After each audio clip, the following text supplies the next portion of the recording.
Siapa yang mau nilai saya bilang kaya, saya begini aja. Nah itu kita sedang ditipu penilaian kita. Gitu.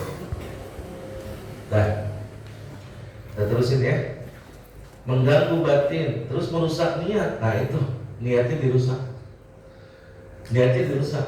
Kenapa niat kita bisa jadi rusak? Bapak bisa lihat loh.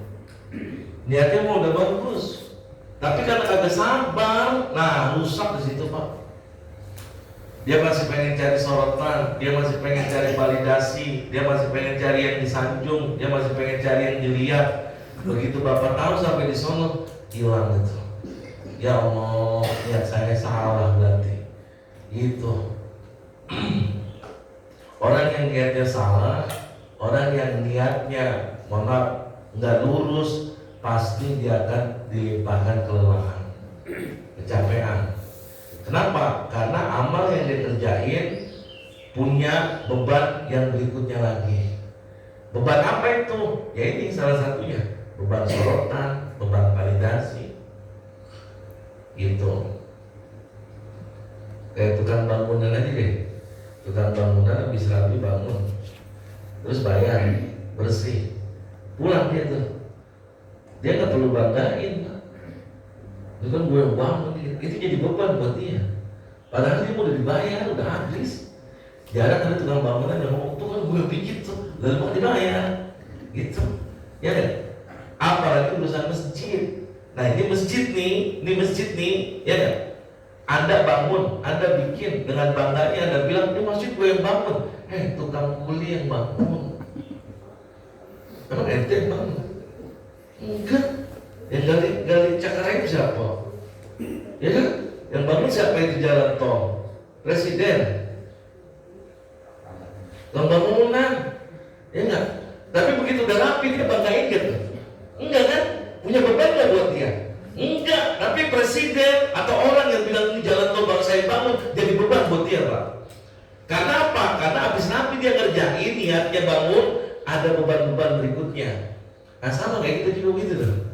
Kalau niatnya ada embel-embel bebannya, Bapak jadi capek loh. Kayak begini aja kita ngaji begini nih. Waduh Pak, itu tantangannya berat. Berat, Ustaz Ahmad, yang ngajar-ngajar. Yang ngajar-ngajar, berat. Ya makanya kita saling sinergi aja, bismillah. Ya, pelan-pelan. Saya WA Pak Reno waktu semalam, udah jam 1:30, udah jam 1. Udah bikin materi ini kok. Saya ngasih tugas dia bikin ini, jadi bangun. Ya, jadi bangun. Kalau bablas, paling sebenarnya baru datang ke sini gitu. Ya kan? Berat kira-kira, berat gitu. Belum lagi tantangannya banyak lah, ya Allah. Itu bagian dari sabar, ya. Maka di sini dinasihatin hati-hati merusak niat, dan bahkan yang terakhir adalah meruntuhkan amal kebaikan. Gara-gara kita nggak sabar, runtuh amal kebaikan kita. Nggak ada pahalanya, nggak ada. Nggak ada pahalanya, nggak ada kalau menjadi pahala. Nah ini lagi.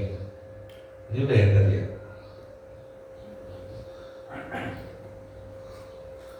Ini. Innama yuwaffas sabiruna ajrahum bighairi hisab. Sesungguhnya hanya orang-orang yang bersabarlah yang dicukupkan pahala mereka tanpa batas. Tuh. Bapak lihat. Innama yuwaffas sabiruna ajrahum bighairi hisab. Sesungguhnya hanya orang-orang yang bersabar yang dicukupkan pahala mereka tanpa batas. Jadi maksudnya begini, kalau dia sabar, habis beramal, saya kasih ayat nih, tuh, saya sabar tuh, nggak pengen dapat sorotan orang, nggak dapat pengen validasi orang, karena saya sabar tuh dari sifat yang tadi, maka pahala saya tidak ada batas, ngalir terus. Tapi kalau misalnya muncul tuh, waduh, bunyi sorotan di sini, pengen disorot, pengen dapat validasi, habis pahala saya laku. Terus, nah, saat kesabaranmu engkau batasi, itu namanya belum sabar. Jadi sabar itu tidak ada batasnya. Cuman kadang, mohon maaf, kita sendiri yang bikin. Ya nggak bisa lah Ustaz, sabar kan ada batasnya. Pernah nggak dengar kayak gitu? Nah, ada ya orang bilang gitu ya, wah habis kesabaran gua ini gitu loh. Dia bilang habis kesabaran gua, berarti dia belum sabar. Belum sabar ya. Ntar minggu depan sesi keduanya, karena jangan salah paham. Sabar itu bukan pasif, salah. Sabar bukan pasif. Pasif contoh misalnya gini, anak SD sekolah, anak SMP sekolah, karena nalarnya udah jalan, hujan, masuk jam 7, setengah 8. Hujan tuh nggak berangkat sekolah, ya udah sabar aja, gitu. Nunggu reda jam 10 baru reda. Itu bukan sabar namanya, itu pasif. Ya sabar justru ikhtiar total, gitu. Bapak punya orang tua, punya bapak, punya ibu sakit, ya kan? Diem aja kita tuh di baku, ya kan? Ngeliatin dia. Lu udah tolongin mak bapak lu berobat apa kita semua? Gak usah, sabar aja di sini gitu. Mati Pak sore, ya kan?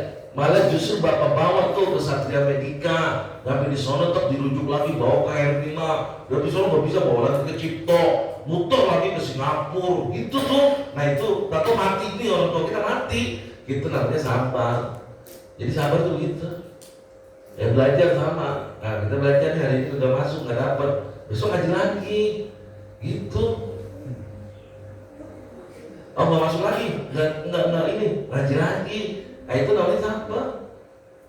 Ini lu sabar banget ngaji, nggak bisa mudah. Mengajinya udah tua beda sama anak muda kan. Terus dia perek di situ. Itu bukan sabar namanya. Ya nggak, sabar mah ini gitu. Saya sedikit cerita ambil hikmah. Ada Syekh namanya Imam Ibnu Hajar Al Asqalani. Tapi ada dua, Imam Ibnu Hajar Al Haytami. Nah ini yang Haytami ini Pak, dia belajar dari batu. Saat dia belajar di pondoknya itu otaknya bebel, konon katanya. Setiap dia baca nggak bisa, siapapun nggak bisa, akhirnya minder kabur. Kayak anak pesantren, kalau dia udah nggak kuat kan dia kabur gitu. Aduh, lari dari pondok tuh. Begitu dia lari dari pondok, terus apa yang terjadi? Ke hutan, begitu hutan gelap, mau turun hujan. Nah kalau tempat gelap hujan turun, dia mau kemana larinya? Dia lari ke goa. Ada batu gede, dia duduk itu, diam aja begitu, dia liatin. Selama air hujan turun, diliatin batu. Ternyata tuh batunya netes air, tek. Lama diliatin, gitu. Dia pegang tuh batu, legok bisa. Air aja yang halus, yang lembut, cuma tetesan doang. Batu keras bisa kalau dia lama-lama jadi legok tuh batunya. Ini otak kita bukan batu. Tiap hari ngaji, tiap hari dikasih siraman rohani, masa kagak legok juga gitu. Beton dari Pak, bukan batu gitu. Ya enggak, tol apa yang betonnya kuat? Pak, dan air juga sudah kena. Nah maksudnya ada kesimpulannya apa? Kalau kau masih punya niat belajar, Allah pasti akan kasih jalan. Ya, nah disitu kuncinya Pak. Jadi kalau kesabaranmu kamu batasi, itu namanya belum sabar. Terus kita lihat lagi, kecil ya tulisannya ya di kertas itu. Wa may yasta'fif yu'ifahullah, wa may yastagni yughnihillah, wa may yatasabbar yusabbirhullah, wa ma'utiya ahadun ata'an khairan wa awsa'a min as-sabr. Barang siapa yang berusaha menjaga diri, maka Allah menjaganya. Barang siapa yang berusaha merasa cukup, maka Allah mencukupinya. Barang siapa yang berusaha bersabar, maka Allah akan menjadikannya bisa bersabar. Dan tidak ada seorang pun yang dianugerahi sesuatu yang melebihi kesabaran. Hadis riwayat Bukhari. Kita ulangi sedikit ya. Barang siapa yang berusaha menjaga diri, maka Allah menjaganya. Nah, jaga diri. Jaga diri di sini Bapak bukan fisiknya, tapi apa? Niat kebaikan yang Bapak lakuin. Saat Bapak punya niat, jaga itu niat Bapak, maka Allah akan menjaga. Gitu. Kita udah sholat bagus, ya Allah jaga sholat saya jangan sampai rusak, ya nggak? Orang datang, siapa ini? Lupa namanya, Pak Andi. Wah dia rajin banget ke masjid. Aduh, gua udah jaga-jaga, jangan diomongin itu. Ada orang Pak datang ke kita gitu, kan Bapak nggak paham ya? Itu orang datang ke kita Pak, bisa nyenengin sementara, bisa merusak selamanya. Belum paham, nalarnya nyampe nggak? Pak Kakai, udah bagus tuh, ya nggak? Allah akan menjaga diri Pak Kakai ketika Pak Kakai jaga apanya? Niat saya sholat ke masjid. Niat saya beramal. Niat saya bersedekah. Kan udah bagus tuh, dijaga kan? Dan orang bilang, Pak Kakai hebat banget ya Pak Kakai. Nah itu cuma ujian dari situ. Jadi yang orang ngomong kayak begitu, itu bisa merusak jadi amal kita sementara, ya nggak? Bisa jadi amal kita langsung salah. Makanya bebas itu. Hati. Dan anehnya apa, kita dipuji sama orang-orang yang gak paham tentang itu.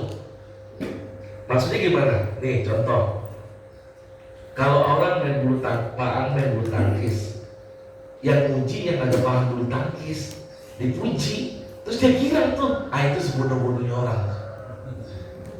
Ngerti gak maksudnya? Belum paham. Penyanyi dangdut, Bapak dipuji sama Roma Irama, bagus suara Bapak, keren. Kira-kira Bapak seneng gak? Seneng. Yang puji siapa? Raja dangdut. Gitu. Tapi Pak yang puji, mohon maaf, ngomong lama gitu. Ya nggak? Ngomong apa tuh? Sumping, ya nggak bisa nyanyi, kagak paham musik. Muji Bapak, bagus Bapak nyanyi. Bapak kira, itu sebodoh-bodohnya orang di situ. Kalau mau muji yang siapa? Yang di atas? Di atasnya. Nah ini kita terkadang kejebak di situ tuh, gitu. Nah hati-hati tuh, ya. Di situ tuh jadi rusak. Terus kita lihat lagi, barang siapa yang berusaha merasa cukup, maka Allah mencukupinya. Nah ini di sini kunci sebenarnya. Kenapa ada banyak doa hasbunallah wa ni'mal wakil, ni'mal maula wa ni'mal nasir. Itu doa sama tuh. Begini, mari bismillah. Saya, ini kata Allah nih ya, saya sebagaimana prasangka hamba, gitu ya. Saya prasangka terus hambanya. Nah, kalau hambanya bilang cukup, maka Allah cukupin. Kalau hambanya bilang bisa, maka Allah bisain. Nah, lebih banyak saat ini yang ada apa? Keluh kesah kita, akhirnya ya udah kehidupan kita jadi yang keluh kesah tuh. Nah ini kuncinya di sini Pak. Ana inda zonni abdi, saya sebagaimana prasangka hambaku. Kalau kita jelek sama Allah, prasangkanya buruk, udahlah saya memang ditakdirin miskin, saya memang ditakdirin bodoh, saya memang udah begini aja. Nah di situ Bapak terus-terusan akan jadi kayak begitu.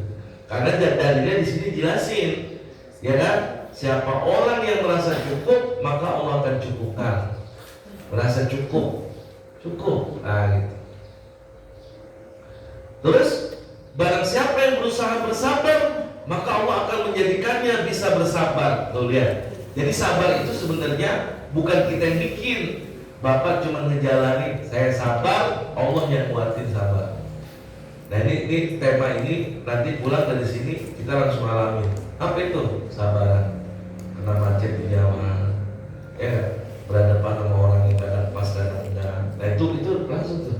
Tapi kalau saya bilang saya sabar nih ketemu Pak Arfan ini, apalagi Pak Arfan cerita, saya mau pensiun bos, kerjaan saya di sono tuh melatih kesabaran. Ya nggak, benar nggak Pak Arfan? Melatih kesabaran, Jakarta kerja. Kalau nggak kuat-kuat banget, repot tuh Pak. Repot ya, repot. Terus yang nguatin sabar siapa? Kalau ada berpikir sabar, Allah nguatin sabar. Terus dan tidak ada seorang pun yang dianugerahi sesuatu yang melebihi kesabaran, tidak ada. Jadi kesabaran itu anugerah. Jadi kalau Bapak jadi orang yang penyabar, Bapak mampu bisa nahan amarah, Bapak mampu bisa mengendalikan emosi, itu anugerah. Tidak semua orang Allah kasih kayak gitu. Jadi Bapak syukuri itu. Alhamdulillah, kayak kalau saya bisa lebih tenang ya, saya lebih soft ya, saya lebih lembut ya. Nah itu bersyukur, itu anugerah Bapak dikasih. Makanya tadi di awal dari 124.000 cuman 0,004% yang lulus. Dari 25 nabi dan rasul yang lulus cuma 20%. Boleh jadi kita dari sekian banyak jumlah manusia yang dianugerahi kesabaran adalah bapak-bapak yang ada di sini. Ya. Nah, terus gimana caranya? Terakhirnya apa lihat? Doa memohon kekuatan untuk bersabar. Kita baca sama-sama ya. Bismillahirrahmanirrahim. Rabbana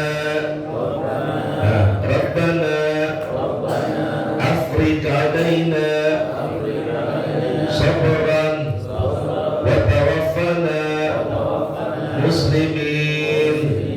Rabbana Afriq alaina sabran wa tawaffana muslimin. Apa kira-kira? Enggak. Ngapalinya gini, ini nomor 1 nih, baru lihat dari saya. Kalau nomor 1 bunyinya Robbana ya. Ininya tutup aja nggak apa-apa nih. Nomor 1 bunyinya Robbana. Robbana. Oke, nomor 1. Nomor 1. Jadi kayaknya suaranya gede di sini doang, yang di sini nggak ada suaranya. Ayo 1, 2, 3, nomor 1. Oke, nomor 1. Pak Sehria nomor 1.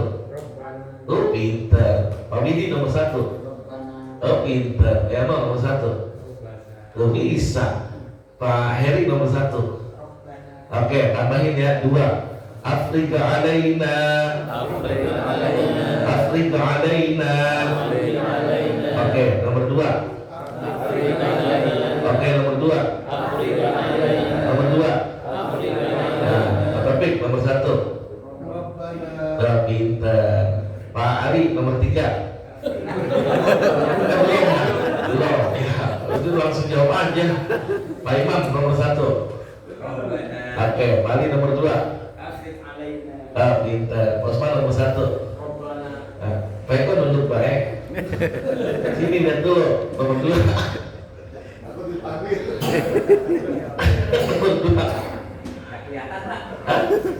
Nomor 2 apa?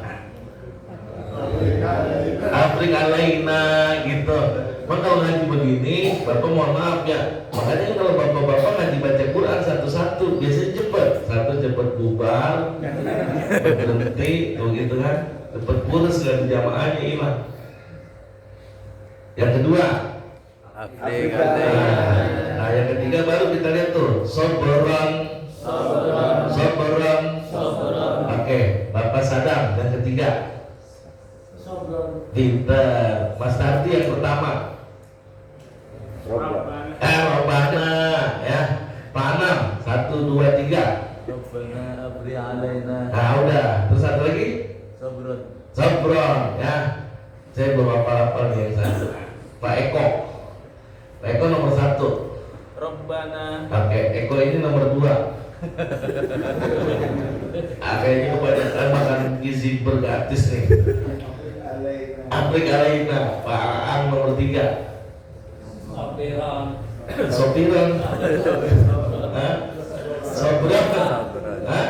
Sobran. Oke, nomor 4. Watawaffana. Oke, nomor 5-nya mus.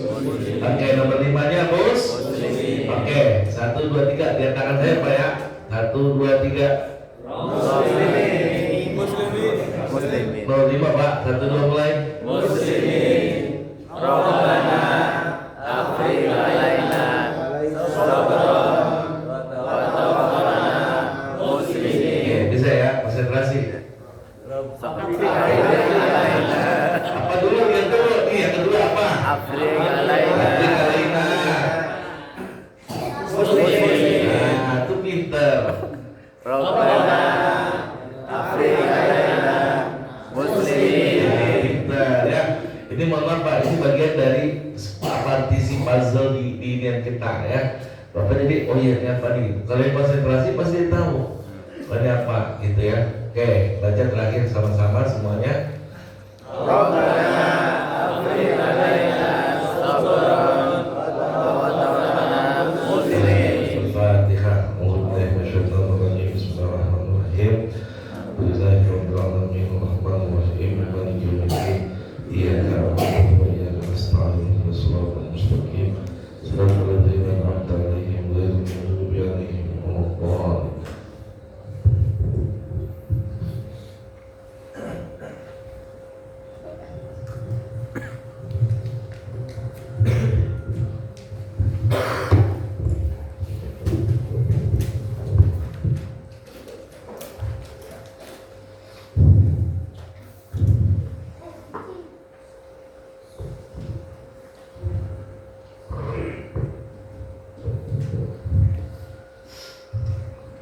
A'udzubillahi minasyaitonir rajim. Bismillahirrahmanirrahim. Alhamdulillahirabbil alamin hamdan yuwafi ni'amahu wa yuwafi mazidah. Ya Rabbana lakal hamdu kama yanbaghi li zatil karim wa li sultanik. Subhanaka la tuhsi sana 'alaika anta kama asnaita 'ala nafsika wa lakal hamdu qabla ridha wa lakal hamdu ba'da ridha wa lakal hamdu idza radita anna daiman abada. Allahumma salli ala sayyidina Muhammad salatan tunjina biha min jamil awal al-afat wa tamil hajat wa tutahhirna biha min salat derajat wa tarfa'una biha ila darajat wa tuballighuna bi asrar wa jamil khairati fil hayati ba'da al-mamat innaka ala kulli syai'in qadir.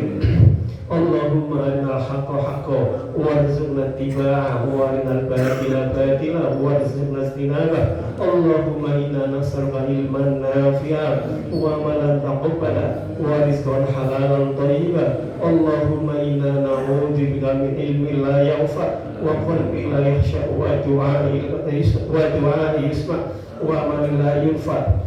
Allahumma ja'alna wa auladana wa dhurriyyatina min ahli ilmi wa ahli khair wa la taj'alna wa iyyahum min ahli syarr wa dhair.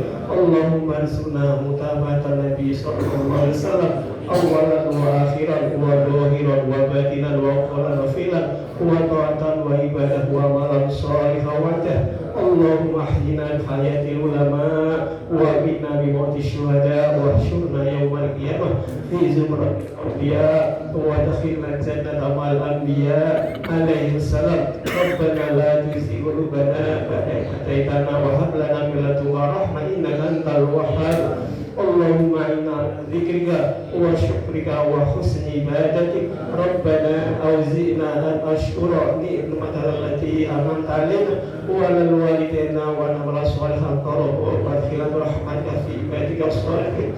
Rabbana ya Allah astajib du'ana min kulli hajatina. Rabbana atina fid dunya hasanah wa fil akhirati hasanah wa qina adzabannar. Subhana rabbika amma yasifun wa salamun 'alal mursalin walhamdulillahi rabbil alamin. Al-Fatihah. A'udzu billahi minasyaitonir rajim. Bismillahirrahmanirrahim. Alhamdulillahirabbil alamin arrahmanir rahim maliki yaumiddin. Iyyaka na'budu wa iyyaka nasta'in shiratal mustaqim shiratal ladzina an'amta 'alaihim ghairil maghdubi 'alaihim waladdallin.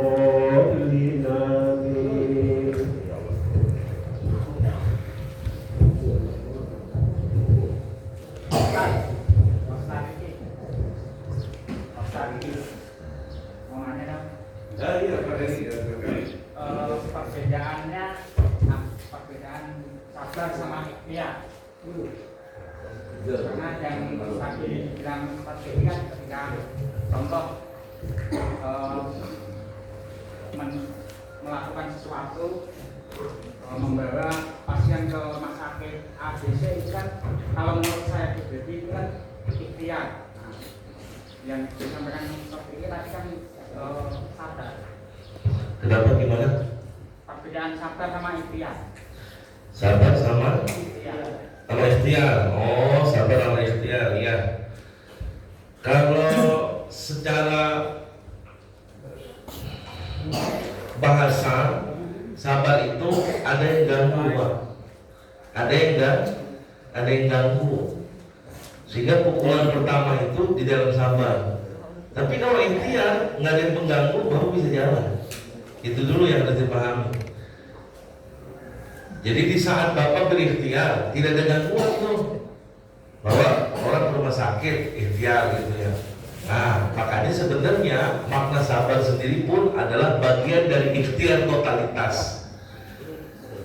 Makanya tadi saya bilang kan, ini ntar ada season keduanya. Jadi sabar itu bukan pasif, bukan sabar diem aja gitu.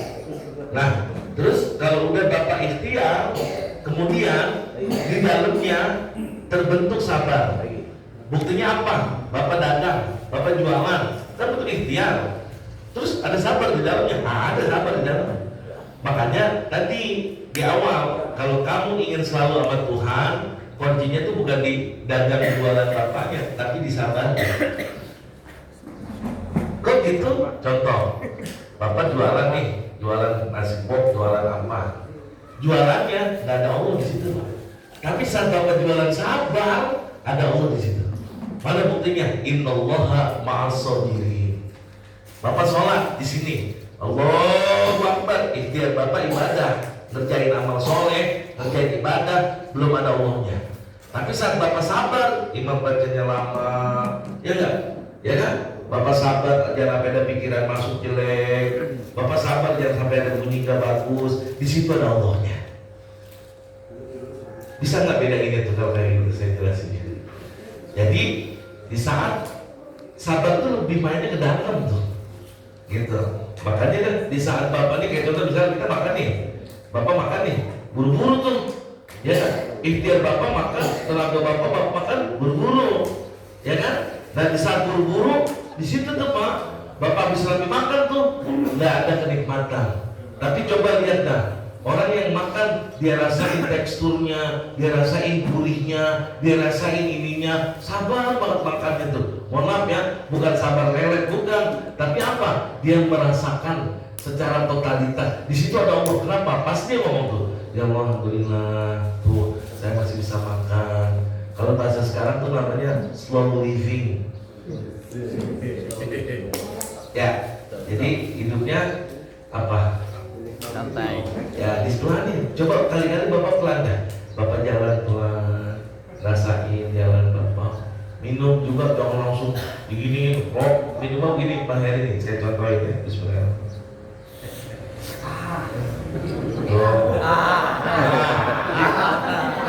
Ada ahnya gitu ya. Nah itu di situ ntar ada Allahnya di situ tuh, gitu ya. Nah ya. Jadi justru ikhtiar totalitas itu bentuk sabar. Ikhtiar totalitas bentuk sabar. Jadi dia saling berkait, bukan dibedain. Ikhtiar apa bedanya sama sabar? Ya tidak, itu kan bagian dari sama dia. Ada hubungan, ada korelasi. Gitu. Saya sabar kok, ya kan? Ngikutin pengajian, biar pintar, biar bisa, biar paham. Nah ikhtiar Bapak duduk ngaji itu bagian dari kesabaran Bapak. Hujan, saya pakai jas hujan saya mau payung Nah ikhtiar Bapak ngambil payung itu bentuk sabar Bapak. Dan ya Pak, saya mohon maaf ini Pak Ali, saya tadi udah bilang sama Pak Leno, makan saya dibungkus aja ya. Ya nanti saya ingat. Mohon maaf Pak Heri ya, mudah-mudahan bisa. Saya nanti mau bikin portofolio sebenarnya. Portofolio itu kertas kayak gini. Ini Pak Heri nanya nih apa bedanya sabar. Lebih dalamnya sih sebenarnya bukan beda ikhtiar sama sabar. Korelasi antara ikhtiar dan sabar. Sebenarnya itu dari usaha kita jualan, kita dagang. Kapan sih kita membutuhkan sabar dalam tindakan yang kita lakukan? Contoh, sebuah kasus lagi jalan macet. Di macet itu di dalamnya ada sabar. Itu maksudnya lebih cenderung ya. Nah, kalau sudah jadi satu, dibikin portofolio, nanti selama setahun kita punya produk. Ini buku kumpulan hasil tanya jawab dari masjid, bukan masjid majelis mati. Nah, itu bisa dibaca, nanti bisa dikonsumsi. Nah, kalau bagus kita bisa edit. Teman banyak yang baru punya percetakan ya. Nerbitin buku. Nah, itu jadi hasil kita punya produk. Semuanya gitu ya, ada notulennya. Notulennya tadi buat portofolio. Nah, kalau ada jumlahnya mau banyak orangnya itu relatif karena kesibukan nggak bisa pernah di ini kan, nggak pernah bisa diterka. Assalamualaikum warahmatullahi wabarakatuh. Waalaikumsalam.